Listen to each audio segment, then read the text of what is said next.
चलो बेटे जी, आज सबसे पहले हम डिस्कस करेंगे life cycle of a thread. पहले मैं अच्छे से डायग्राम समझा दूं बेटा, फिर आप इसे अच्छे से कॉपी करना। देखो, मैंने आपको समझाया बहुत अच्छे से कि जावा में अगर आपने थ्रेड शुरू करनी है तो आपको एक थ्रेड क्लास का ऑब्जेक्ट बनाना ही पड़ेगा।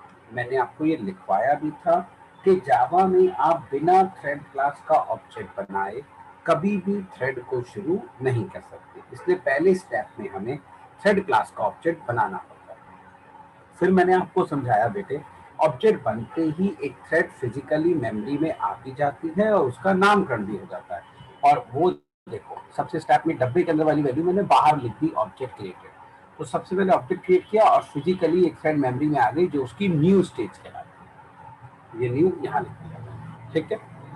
अब जब आपने ऑब्जेक्ट बना लिया, एक नई थ्रेड फिजिकली मेमोरी में आ गई जो उसकी न्यू स्टेज कहलाती है। अब जब भी आपको इस ऑब्जेक्ट से थ्रेड शुरू करनी हो बेटा, तो आप इस ऑब्जेक्ट के ऊपर स्टार्ट मेथड चलाते हो, ठीक है जनाब।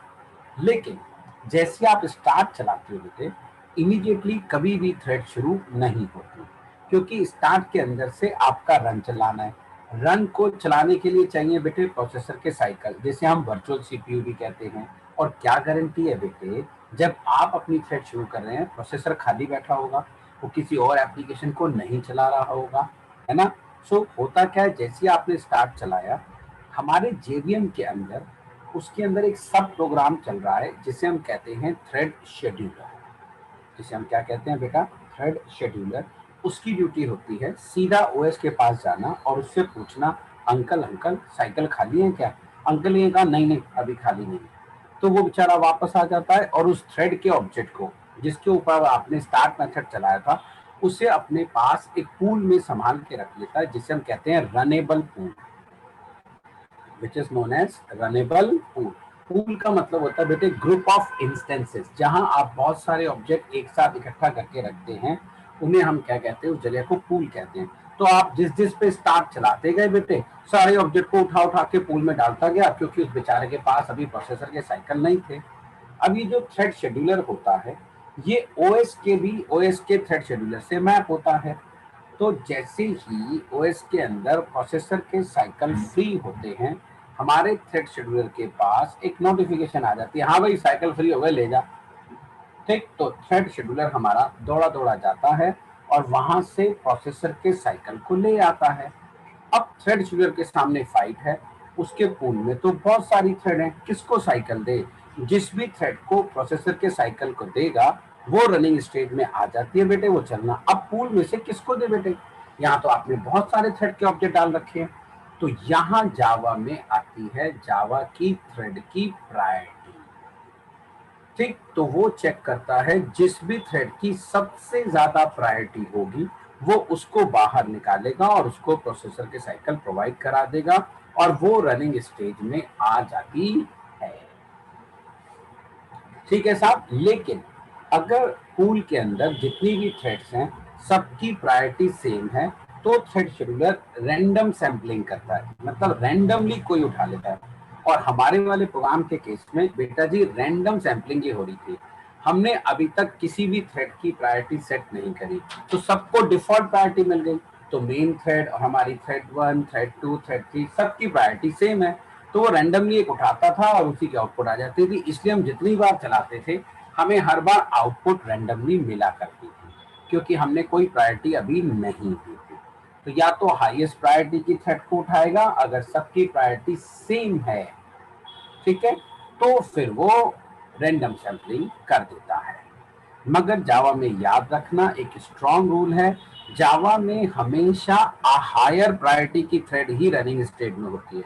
लेट अस सपोज बेटा कोई लोअर प्रायोरिटी की थ्रेड रनिंग स्टेज में थी, सडनली एक हायर प्रायोरिटी की थ्रेड पूल में आ जाती है, तो फिर लोअर प्रायोरिटी की थ्रेड को रोक के पूल में बुला लिया जाएगा और हायर वाली को पहले चलाया जाएगा। इसलिए यहाँ एक छोटा सा रूल बनता है कि always the higher priority thread will be in running state in Java.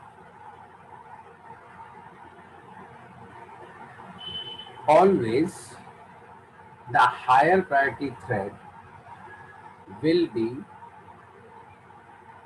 in running stage in Java.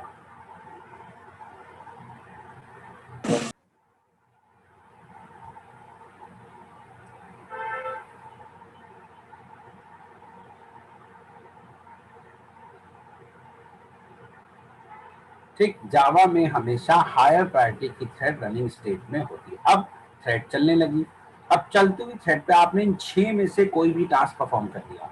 अभी मैंने सिर्फ एक पढ़ाया है स्लीप मेथड, तो ये सारे मेथड थ्रेड को कुछ समय के लिए रोक देते हैं, ब्लॉक कर देते हैं, तो उतनी देर के लिए थ्रेड नहीं चलनी चाहिए।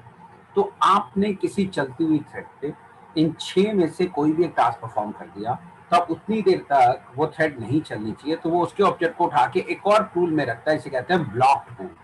तो जैसे जैसे आप थ्रेड को स्लीप करते जाते हैं, अब जो टाइम इंटरवल दिया है उतनी देर के लिए उनके ऑब्जेक्ट पूल में आ जाते हैं, और जैसे जैसे उनकी यहाँ की वेटिंग स्टेज खत्म होती है, वो ऑटोमेटिकली वापस रने पूल में पहुंचते हैं और यहाँ से उन्हें साइकिल मिलते रहते हैं। तो इस तरीके से हमारी थ्रेड ऐसे गोल गोल गोल गोल गोल गोल गोल गोल घूमती रहती है जब तक कि उसका रन मेथड खत्म ना हो जाए। जैसी रन मेथड खत्म होता है, थ्रेड डेड हो जाती है बेटा।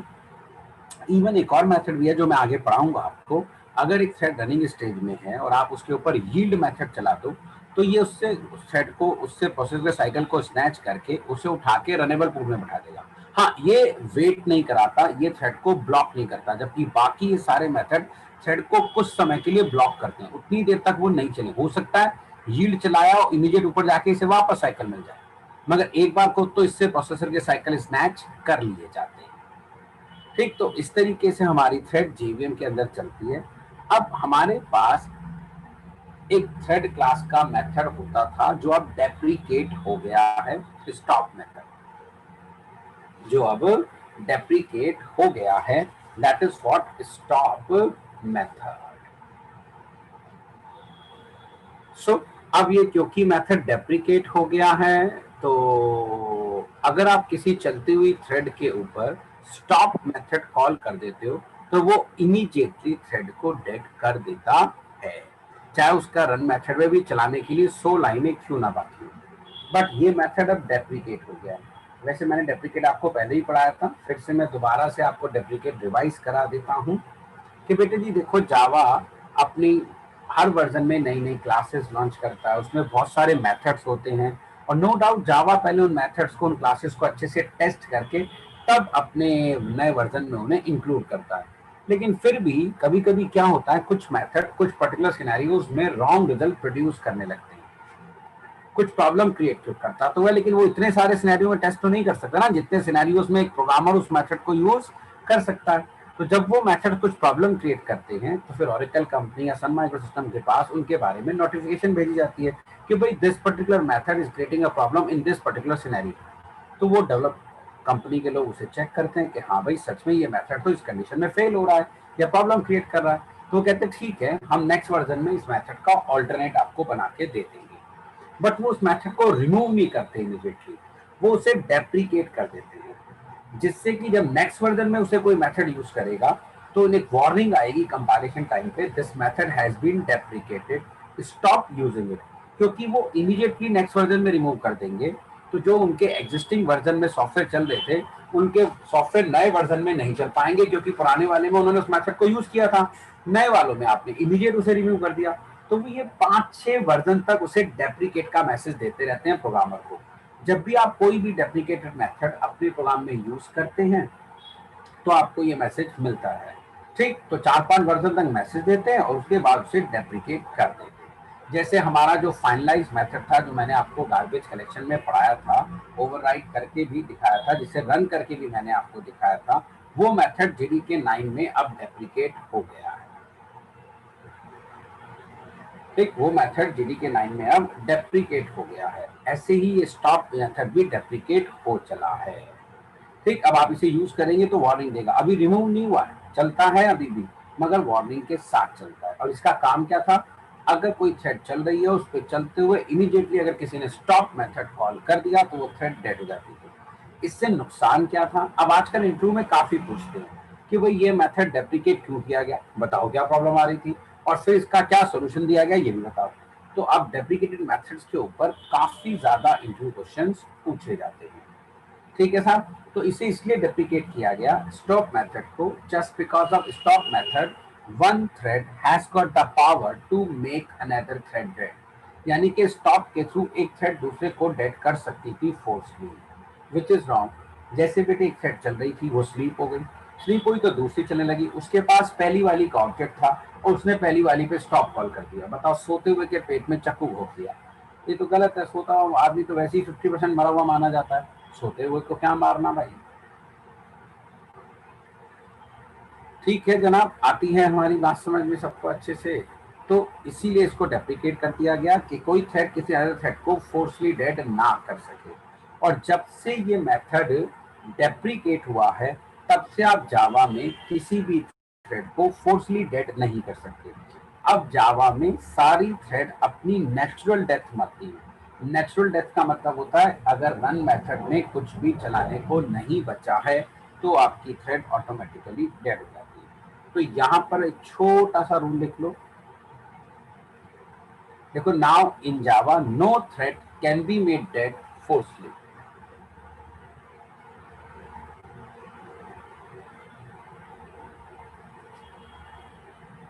No thread can be made dead forcibly. Java में आप किसी भी थ्रेड को अब आप फोर्सली डेड नहीं कर सकते।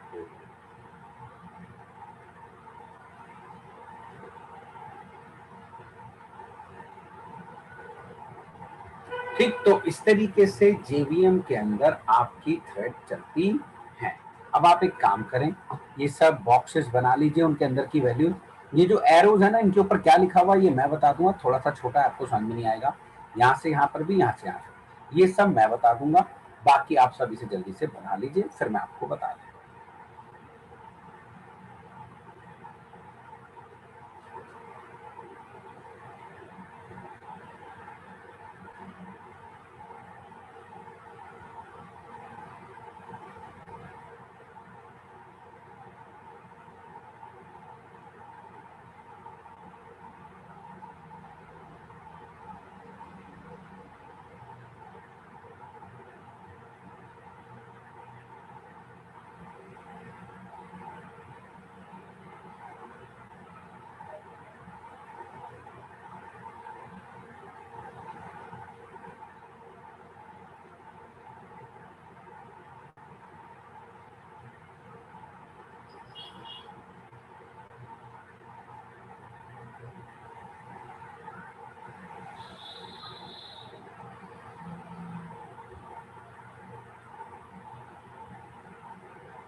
हो गया साहब?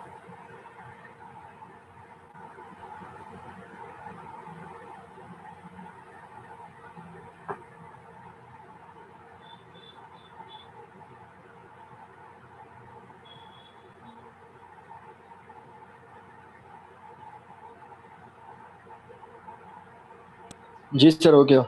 चलो अब मैं ये आपको बोल देता हूँ। पहले हम जाते हैं बेटा रनिंग से ब्लॉक पूल की तरफ। तो जो पहला एरो है उसके ऊपर लिखा हुआ है स्लीप मेथड।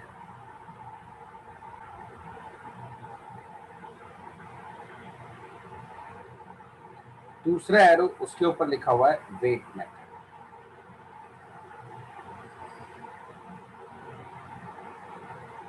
तीसरा एरो है उसके ऊपर लिखा है जॉइन मेथड।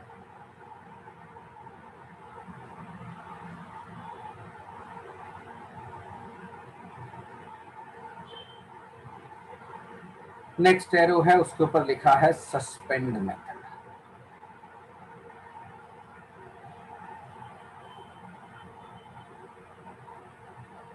फिर है wait for lock. Wait for lock.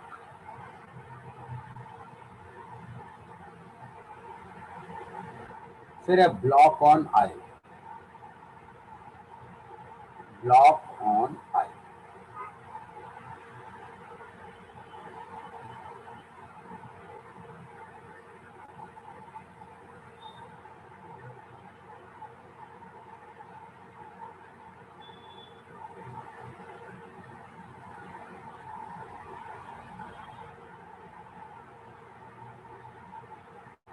ठीक है, ये हो गया रनिंग से ब्लॉक पूल की तरफ। अब चलते हैं ब्लॉक पूल से रनेबल पूल की तरफ।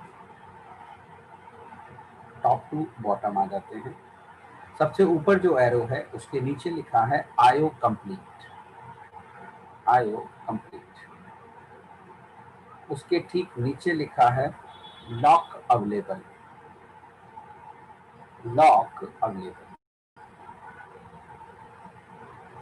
उसके ठीक नीचे लिखा है resume. Resume method, RESUME, resume method.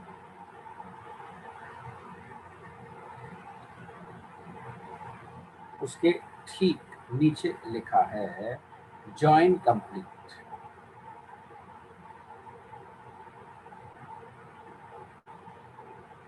उसके ठीक नीचे लिखा है नोटिफाई। और उसके ठीक नीचे लिखा है स्लीप डन।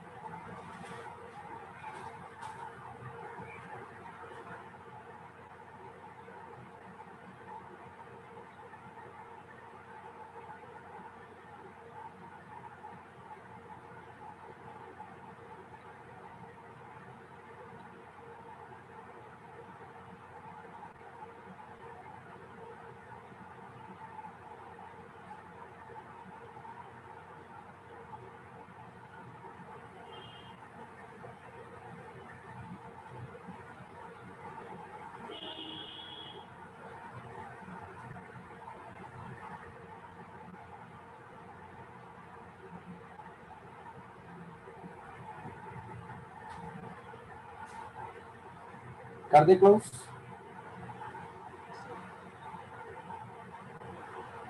जी सर। चलो अब आपको मैं मेथड्स पढ़ाना शुरू करता हूँ। वहां पे जो कल हमने आपको मेथड्स लिखवाए थे उसमें पहला था सेट नेम गेट नेम, जो ऑलमोस्ट हम कई बार चला के देख चुके हैं। सेट नेम के थ्रू आप थ्रेड का नाम सेट कर सकते हैं और गेट नेम के थ्रू आप थ्रेड के नाम को गेट कर सकते हैं। ठीक है, उसके बाद आता है सेट प्रायोरिटी गेट प्रायोरिटी। चलिए ये मैं आपको सिखाता हूँ कि आप इन दोनों मेथड के थ्रू थ्रेड की प्रायोरिटी को सेट कर सकते हैं।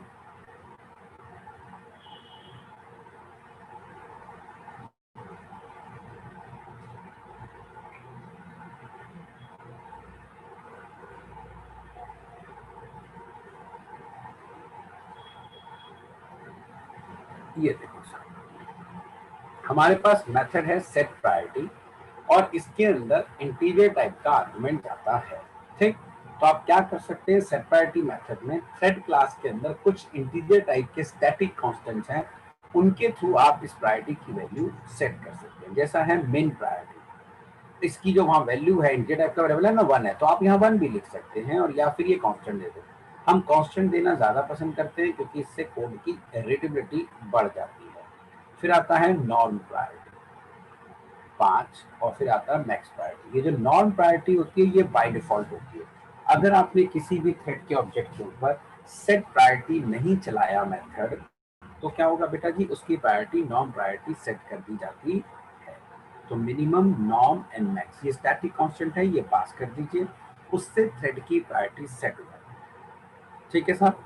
अब दूसरा पॉइंट बेटा जी, इसमें आर्गुमेंट इंटीजर टाइप का, आप इंटीजर के रेंज की कोई भी वैल्यू डाल सकते हैं, 10 से बड़ी वैल्यू डाल सकते हैं, बट मैक्सिमम प्रायोरिटी तो 10 ही है।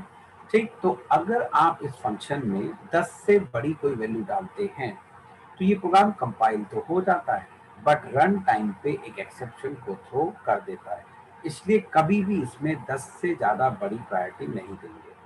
Got it. अब मान लिया मुझे शुरू करनी है 10 सेट, तो मैं क्या करूंगा, मैंने मान लिया कुछ को प्रायोरिटी 3 दे दी, कुछ को 5 दे दी, कुछ को 10 दे दी, तो होगा क्या, जिनकी मैक्सिमम प्रायोरिटी होगी अब उनके बीच में पहले रैंडम सैम्पलिंग करें। 3 की मिन हो गई, 3 की नॉर्म हो गई और 4 की मैक्स, तो जैसी साइकिल मिलेंगे तो जो मैक्सिमम प्रायोरिटी वाली 4 हैं उनके अंदर रैंडम सैम्पलिंग करेगा और उसे बाहर निकालेगा पूल से। याद रखना, प्रायोरिटी का काम है हमेशा किसी भी थ्रेड को पूल से बाहर लेके आना। प्रायोरिटी का काम है किसी भी थ्रेड को पूल से बाहर लेके आना, दैट्स इट। तो अगर आप इसमें 10 से बड़ी वैल्यू दोगे तो वो रन टाइम पे एक्सेप्शन जनरेट कर देता है जेवीएम। और एक और रूल आता है यहाँ पे कि by default the priority of a parent thread is transferred to the child thread. By default जो पेरेंट प्रायोरिटी की थ्रेड होती है वो चाइल्ड को मिल जाती है, अगर चाइल्ड ने उसे एक्सप्लिसिटली चेंज नहीं किया तो ये रूल भी लिख लीजिए कि by default the priority of a parent thread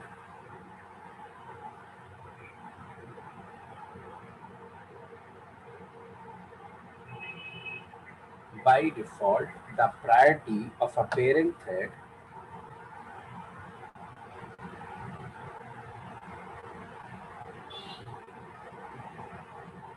is transferred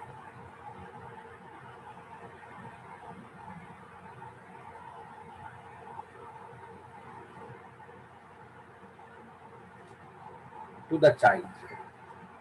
तो बाय डिफॉल्ट पेरेंट की प्रायोरिटी चाइल्ड को ट्रांसफर कर दी जाती है।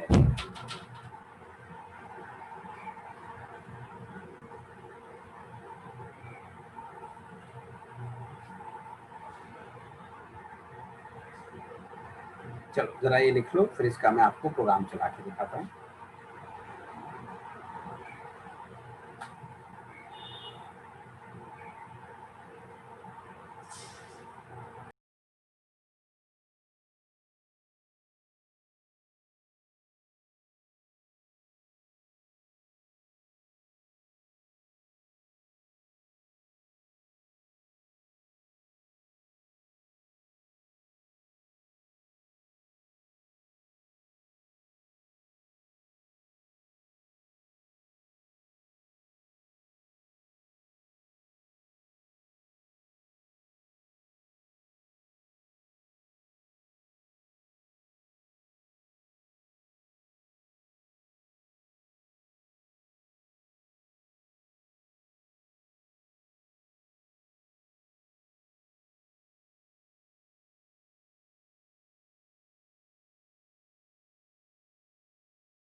कर दूं बच्चों, क्लोज कर दूं, हो गया ये? Yes sir. इसका प्रोग्राम रन करके देखते हैं। ठीक, ये तो देखो वही 3 थ्रेड है पुराने वाली जो हमने चलाई थी, thread 1, thread 2 and thread 3 program हमने बना ली 3 थ्रेड। नाउ अब देखो, सबसे पहले मैंने चलाया थ्रेड डॉट करेंट थ्रेड, क्योंकि ये मेन मेथड के अंदर चला रहा हूँ, तो मेन मेथड को चलाने वाली जो मेन थ्रेड है उसका हमें ऑब्जेक्ट मिल गया, उससे चलाया गेट प्रायोरिटी, और ये रिटर्न करेगा 5, क्योंकि बाय डिफॉल्ट प्रायोरिटी कितनी होती है 5, और ये 5 प्रिंट हो जाएगा। फिर हमने क्या किया, thread dot current thread, main thread का ऑब्जेक्ट निकाला, उस पर सेट प्रायोरिटी चला दिया, उसकी प्रायोरिटी दे दी 10। तो अब मेन थ्रेड की करंट प्रायोरिटी कितनी होगी 10, और फिर उसको प्रिंट कराया, तो अब ये 10 प्रिंट कर देगा। ठीक है बेटा जी। और पहले प्रिंट करेगा 5। उसके बाद मैंने अपनी तीनों थ्रेड क्लास के ऑब्जेक्ट बना लिए। अब जैसी तीनों पे गेट प्रायोरिटी चलाऊंगा तो 10 10 10 प्रिंट हो जाएगा, क्योंकि priority of parent thread is transfer to the child thread. तीनों चाइल्ड की भी 10 10 हो गई। फिर मैंने तीनों चाइल्ड की जानबूझ के सेट प्रायोरिटी 5 कर दी। तो अब इन तीनों की गेट प्रायोरिटी चलाऊंगा तो 5 5 5 प्रिंट होती चली जाएगी, लेकिन मेन थ्रेड की प्रायोरिटी चलाऊंगा वो भी 10 होगी, क्योंकि 10 थी वो इन पर शिफ्ट हो गई। चेंज तो आपने चाइल्ड में किया ना, पेरेंट में थोड़ा चेंज किया है। चलो जरा इसे रन करके देखें।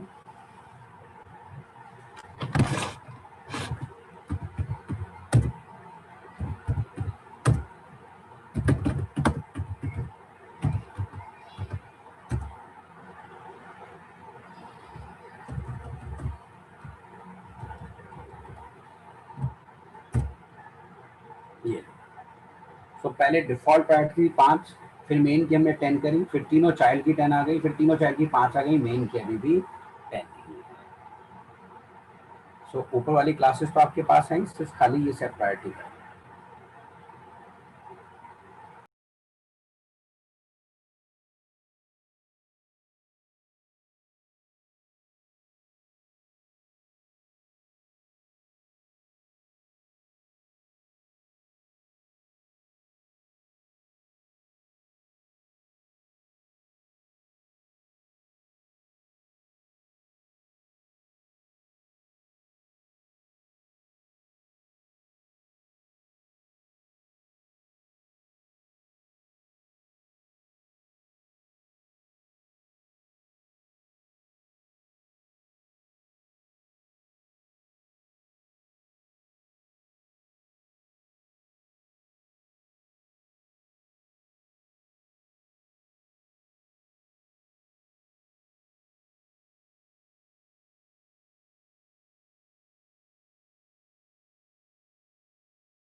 हेलो सर, थोड़ा नीचे कर दो।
कर दे क्लोज बेटा।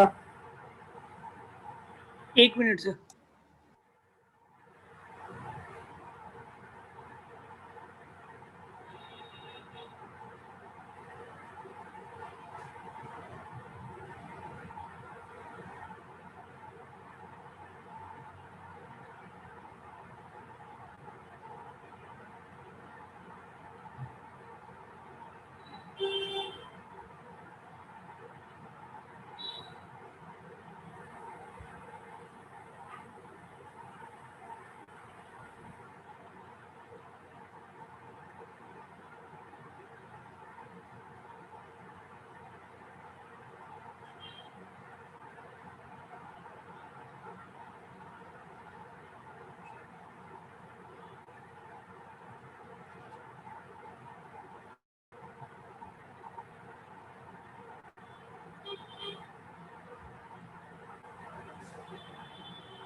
कर दे क्लोज, कर दे बेटा। Yes sir.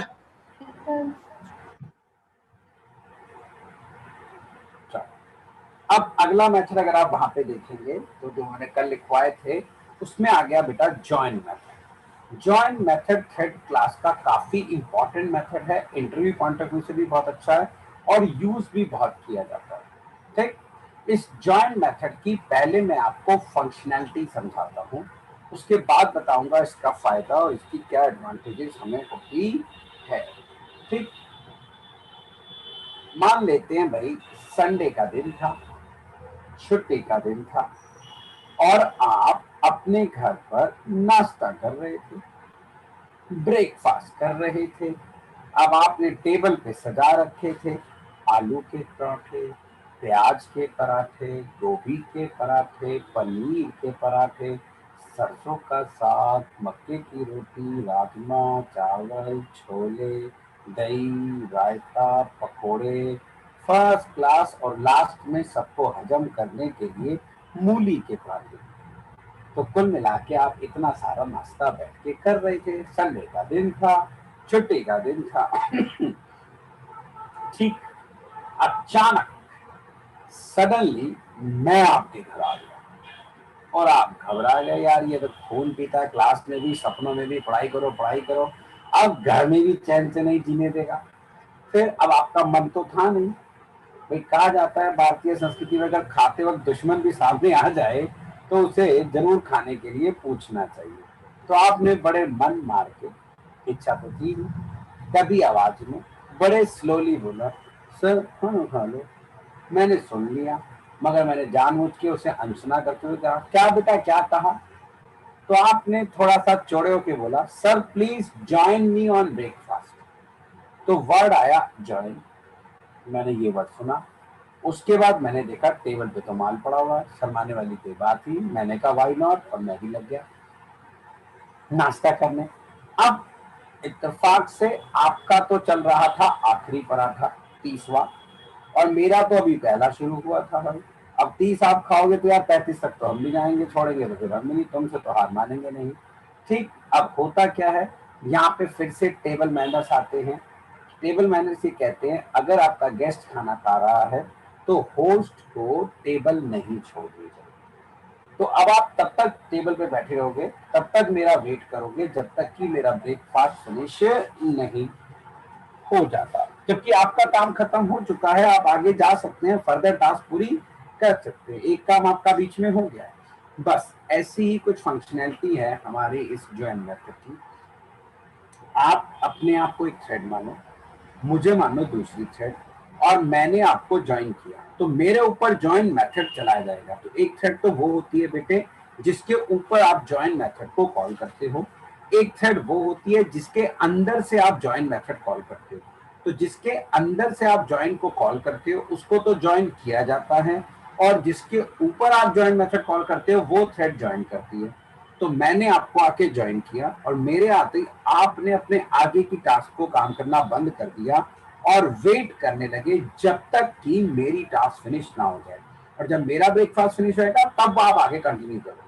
तो जब एक थ्रेड दूसरी थ्रेड को ज्वाइन करती है तो जिसको ज्वाइन किया जाता है वो वहीं रुक जाती है, और तब तक रुकी रहती है जब तक कि जिसने ज्वाइन किया है वो थ्रेड डेड ना हो जाए। फायदा कुछ नहीं बताया, अभी मैं सिर्फ इसकी फंक्शनलिटी के बारे में बात कर रहा हूँ।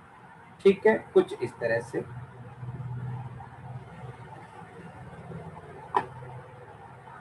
ये मान लेते हैं T1 थ्रेड हो गई बेटा जी,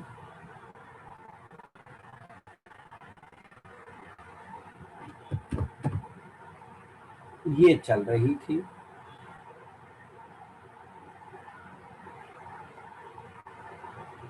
बढ़िया तरीके से। फिर ये स्लीप हुई कुछ समय के लिए, इतने में चली दूसरी थ्रेड,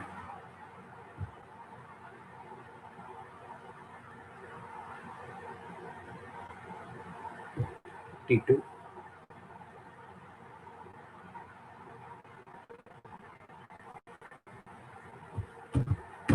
ठीक है, और इस थ्रेड ने इसे ज्वाइन करा।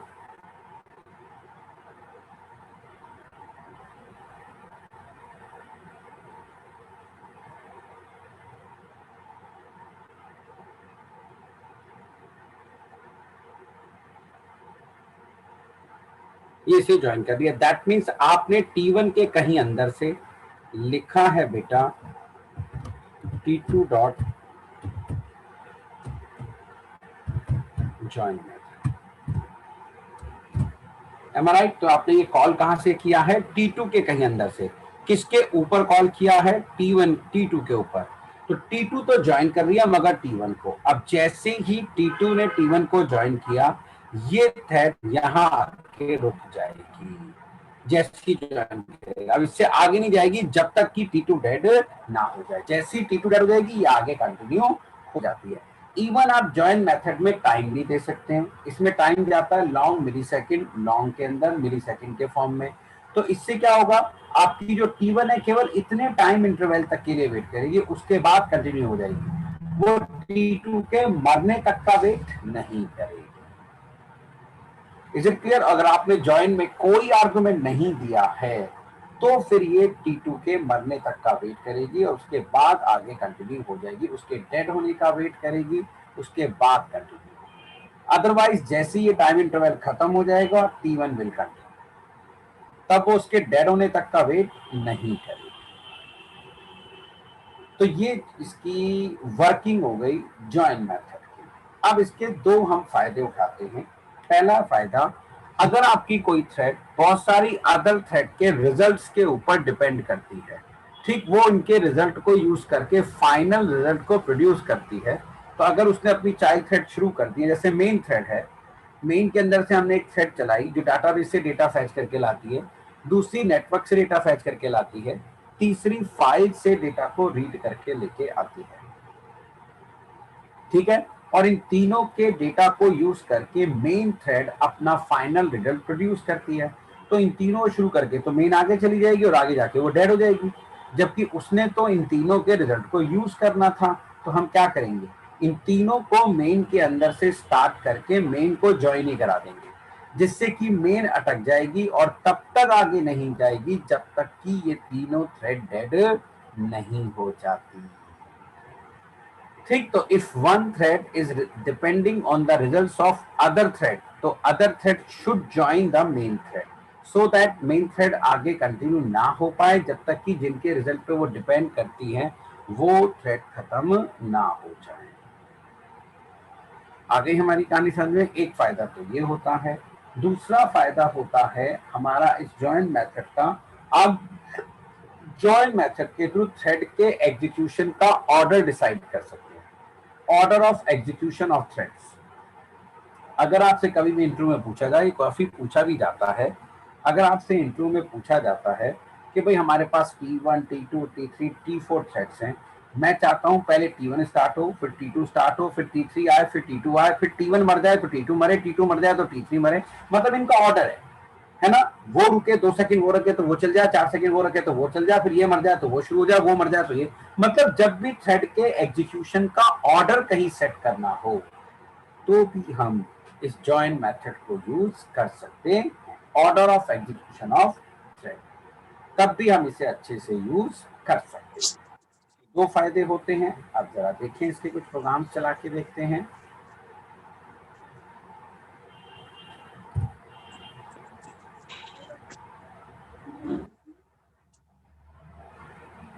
कुछ नहीं।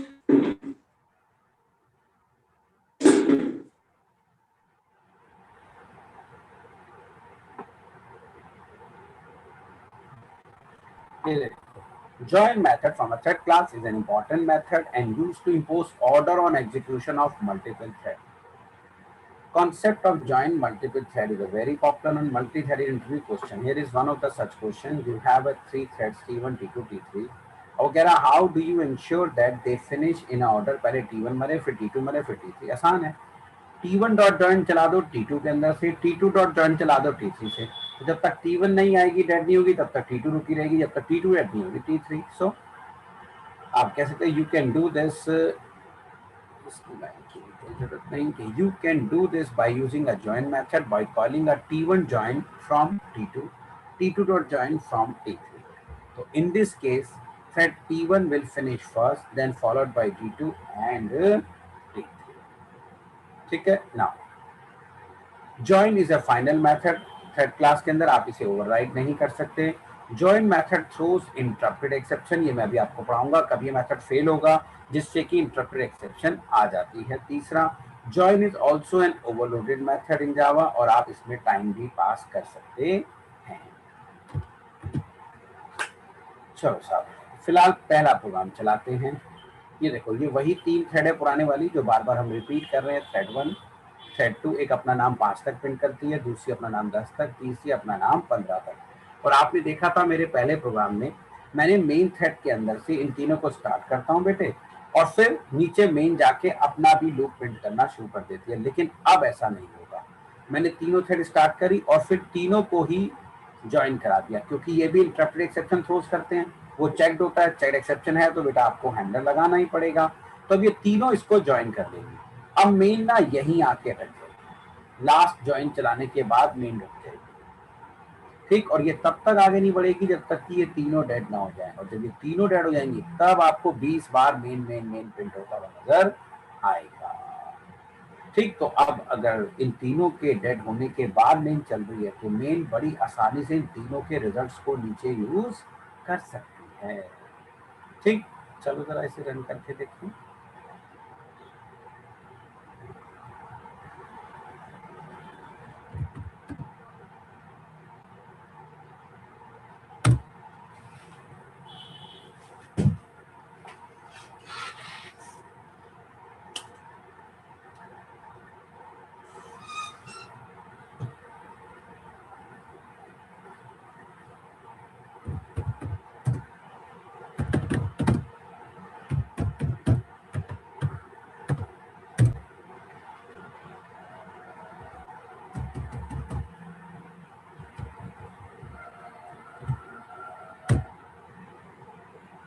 आ रहा थ्रेड 1, थ्रेड 2, थ्रेड 3, बेटा इन्हीं की आउटपुट आ रही है। देखो मेन नहीं आ रही, और अगर मैं ज्वाइन कमेंट बना दूं तो आप जानते हैं नीचे आके मेन की आउटपुट भी आनी शुरू हो जाती है। पहली डेड हो गई, दूसरी डेड हो गई, तीसरी डेड हो जाएगी अब, और तब कहीं जाके मेन की आउटपुट आनी शुरू हो गई। तो अब मेन बड़ी आसानी से इनके रिजल्ट्स को नीचे यूज कर सकती है, ठीक है जनाब। ये तो पहला हुआ। अब जरा इनका ऑर्डर भी सेट करते हैं।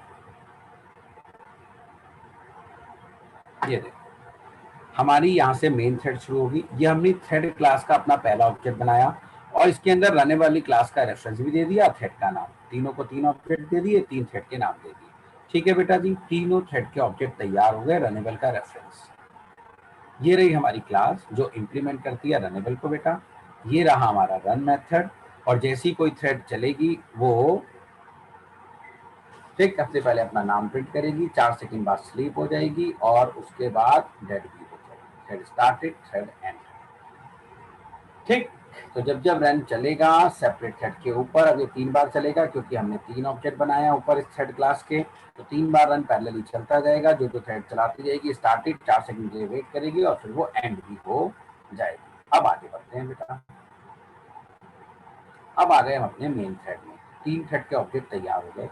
अब हमने यहाँ पर T1 को स्टार्ट कर दिया, पहली चल पड़ी और T1 को ज्वाइन करा दिया मेन थ्रेड को 2 सेकंड के लिए। अब मेन 2 सेकंड के लिए रुक जाएगी। बेटे मेन रुकेगी, T1 तो चलती रहेगी, T1 तो स्टार्ट हो चुकी है, T1 पे कोई फर्क नहीं पड़ेगा। अब मेन 2 सेकंड के लिए रुक गई क्योंकि आपने ज्वाइन मेथड को मेन के अंदर से कॉल किया है। अब 2 सेकंड बाद T2 स्टार्ट हो जाएगी, मैंने ऊपर लिख के दिया है। T2 जैसी स्टार्ट हो जाती है, फिर से मेन को T1 ने ज्वाइन कर लिया। अब ये तब तक वेट करेगी जब तक कि T1 डेड ही ना हो जाए। अब T1 के डेड होने के बाद तीसरी थ्रेड शुरू होगी। नीचे मैंने यहाँ T3 को स्टार्ट कर दिया। ठीक है, उसके बाद तीनों ने मेन को ज्वाइन कर लिया। अब पहली वाली तो पहले ही डेड हो चुकी थी, फिर भी मैं उस पर ज्वाइन चला रहा हूँ। ये सिर्फ ज्वाइन इसलिए चला रहा हूँ आपको ये क्लियर करने के लिए कि थ्रेड का मरना एक अलग बात है बेटे और थ्रेड के ऑब्जेक्ट का मरना एक अलग बात है। ऑब्जेक्ट तो तब मरता है जब उसका रेफरेंस आपसे लॉस्ट हो जाता है और उसकी गार्बेज कट हो जाती है।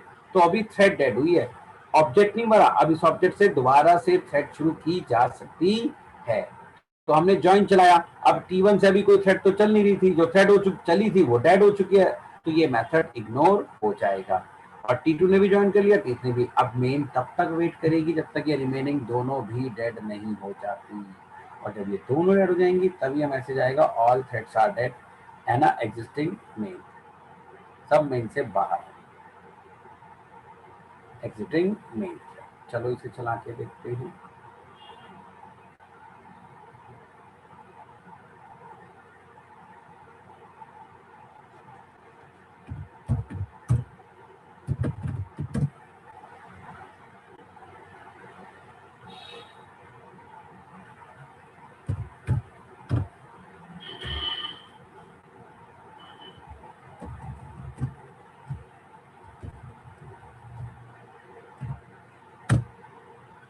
पहली, अब 2 सेकंड बाद तीसरी, अब पहले मरने के बाद तीसरी, देखो पहली मर गई, तीसरी, फिर सबके मरने के बाद आ गया ऑल थ्रेड्स आर डेड। तो पहले T1 शुरू हुई, 2 सेकंड बाद T2 आ गई, फिर T1 के मरने के बाद T3 आई, फिर सबके मरने के बाद ये लाइन प्रिंट हो जाती है। ऐसे ही एक और हम प्रोग्राम चलाते हैं।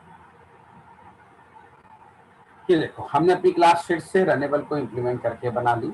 जो भी थ्रेड इसको चलाएगी उसका हमें ऑब्जेक्ट मिल जाएगा।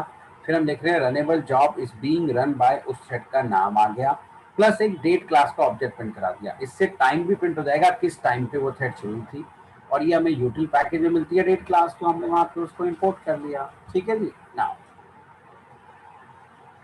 और 1 सेकंड स्लीप होने के बाद ये थ्रेड डेड हो जाएगी। चलो, ये हमारी मेन थ्रेड वाली क्लास आ गई, ये रहा हमारा मेन मेथड, और ये हमने रनेबल वाली क्लास का ऑब्जेक्ट बना लिया, चाइल्ड का रेफरेंस पेरेंट में रख लिया। ठीक है जी ना।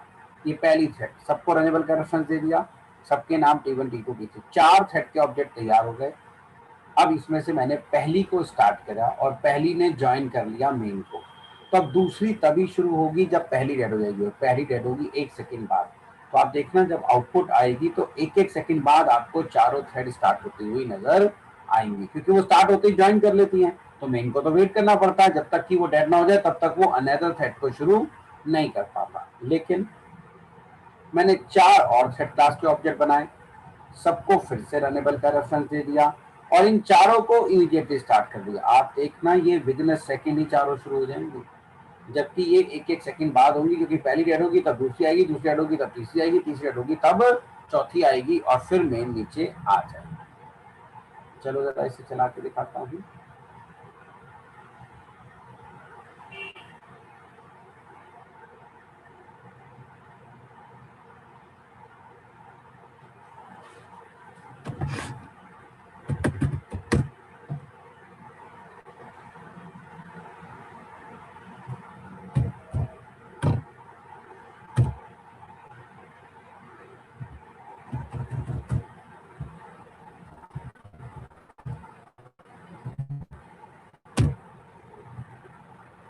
36, 37, 38 और देखो वो 40वीं सारी की सारी शुरू हो गई। कितनी तेज चलता है हमारा प्रोसेस।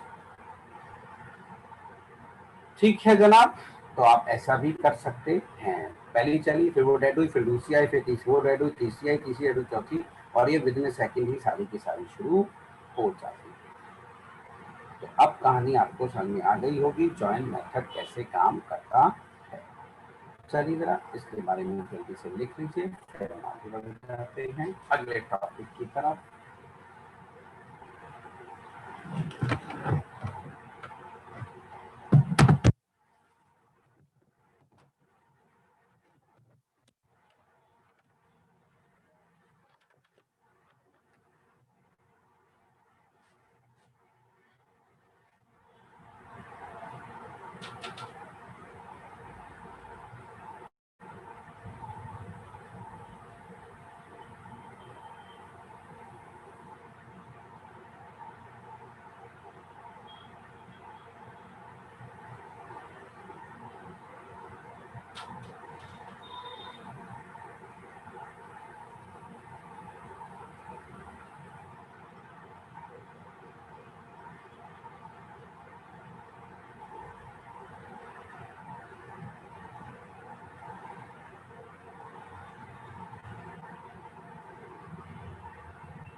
हो गया सर।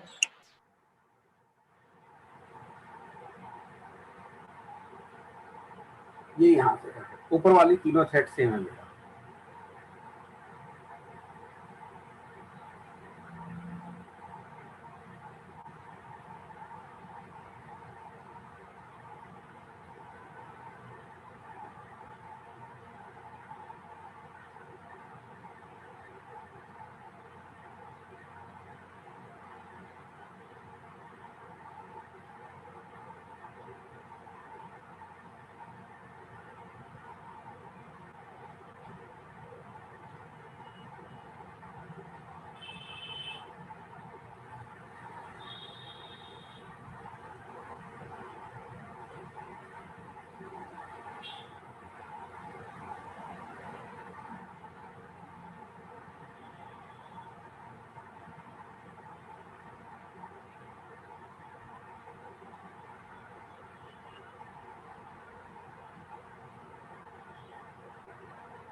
डाउन करिएगा सर।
हो गया सर।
कर दो, क्लोज कर दो बेटा।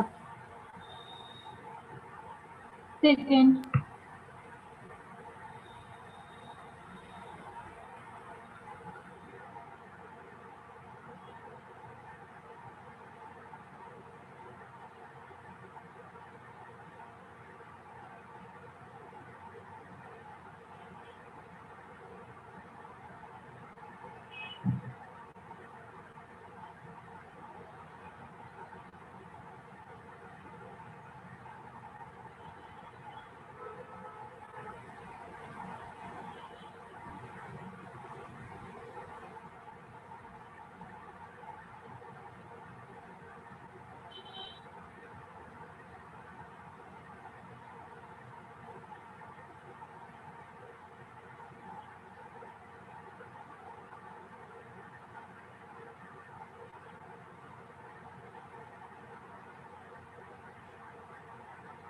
हो गया बेटा, कर दे क्लोज ये वाला।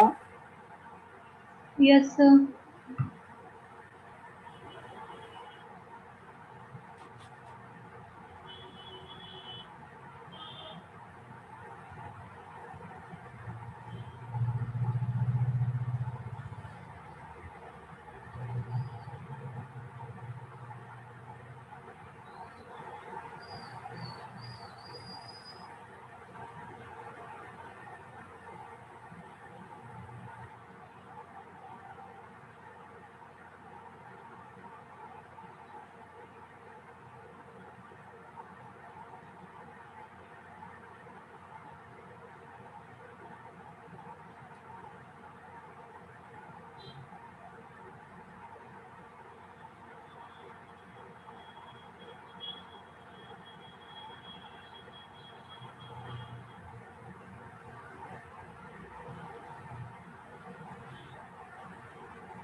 हो गया, कर दे क्लोज बेटा।